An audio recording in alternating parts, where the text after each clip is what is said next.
So here we're going to set up our neutral position or our rest position in Pilates. So from lying on your back, you might want to pop a small head block underneath your head if it's more comfortable for you. We're going to bend our knees to about 90 degrees. So knees bent and feet hip width apart. So if you take your feet hip width apart, should feel fairly comfortable. From here, we're going to find our neutral spine position. So you're going to rock your pelvis backwards and forwards. So from here, squashing your back into the mat as much as you can, and then tilting it the other direction to arch your back away from the mat. You're going to keep rocking forwards and backwards into those two positions.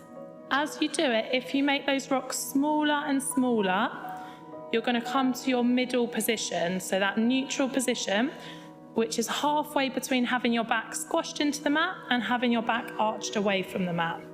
So nice and slowly coming into that neutral position.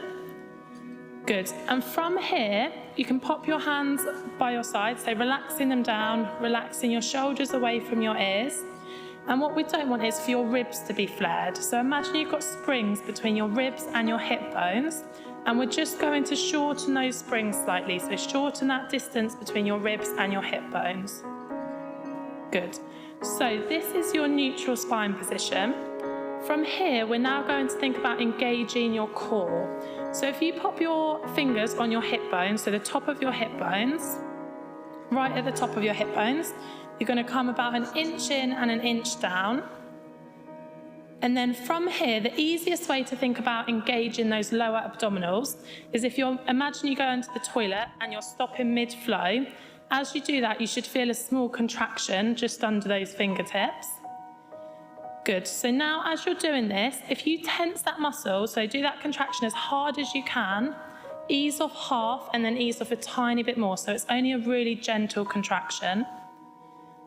Good, you can take those arms back by your side now, keeping that muscle engaged. And from here, we're just going to take some nice breaths. So breathing in and breathing out, but making sure as we're breathing, we're keeping that contraction on.